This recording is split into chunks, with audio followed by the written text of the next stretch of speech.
এখানে দেখতে পাচ্ছেন কিছু ট্রলার রাখা আছে। রাত্র ৯টা বাজে বরিশাল থেকে ঢাকার উদ্দেশ্যে যাবে। প্রিয় দর্শক, আসসালামু আলাইকুম। সবাই কেমন আছেন? আশা করি সবাই ভালো আছেন। আপনাদের দোয়ার ভালোবাসায় আমিও ভালো আছি।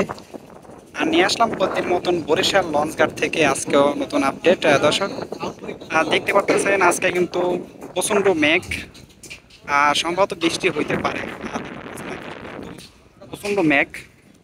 বরিশাল ঘাটে কিন্তু আজকে আছে দুইটি লঞ্চ আছে। সুরভি ৭, একবার এই সাইডে আছে সুরভি ৭। সুরভি ৭-এর পাশে আরও একটি লঞ্চ আছে। আরেকটা লঞ্চ আসে এখানে ঝালকাড়ি থেকে ছাইরা, ওটা ফতুল্লা চাঁদপুরের উদ্দেশ্যে যায়। আর এখানে দেখতে পাচ্ছেন কিছু ট্রলার রাখা আছে। এটি কিন্তু কাউরচার খেওয়াঘাটের ট্রলার। চলুন আরও একটি লঞ্চ বরিশাল ঘাটে আছে, একটু দেখি।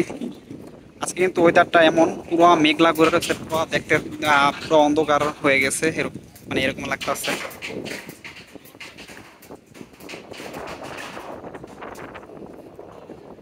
শুক্রবার, সেই ক্ষেত্রে মোটামুটি ভালো পরিমাণের যাত্রী হওয়ারই কথা। বিকাল থেকে কিন্তু যাত্রী আসা শুরু করবে।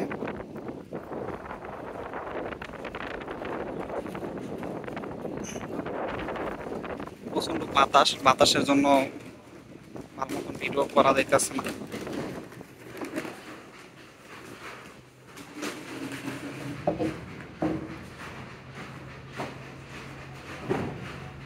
আর এই সাইডে আছে শুভরাজ ৯। আর শুভরাজ ৯ও কিন্তু আজকে বরিশাল ঘাটে আছে। মোট এই দুইটি লঞ্চ কিন্তু আজকে রাত্র ৯টা বাজে বরিশাল থেকে ঢাকার উদ্দেশ্যে যাবে যাত্রী নিয়ে।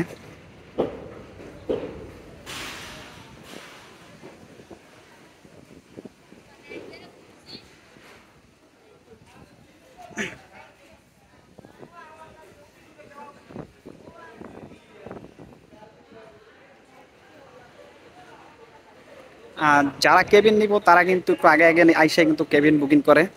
আর যারা কেবিন নিব না তারা কিন্তু বিকাল থেকে আসা শুরু করে।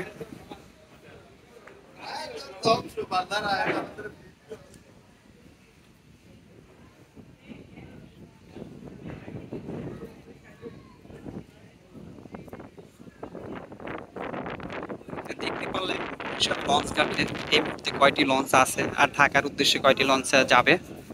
দর্শক, ভিডিও আমি এখানেই শেষ করব। সবাই ভালো থাকবেন, সুস্থ থাকবেন। দেখা হবে পরবর্তী নতুন কোনো ভিডিওতে। আল্লাহ হাফেজ।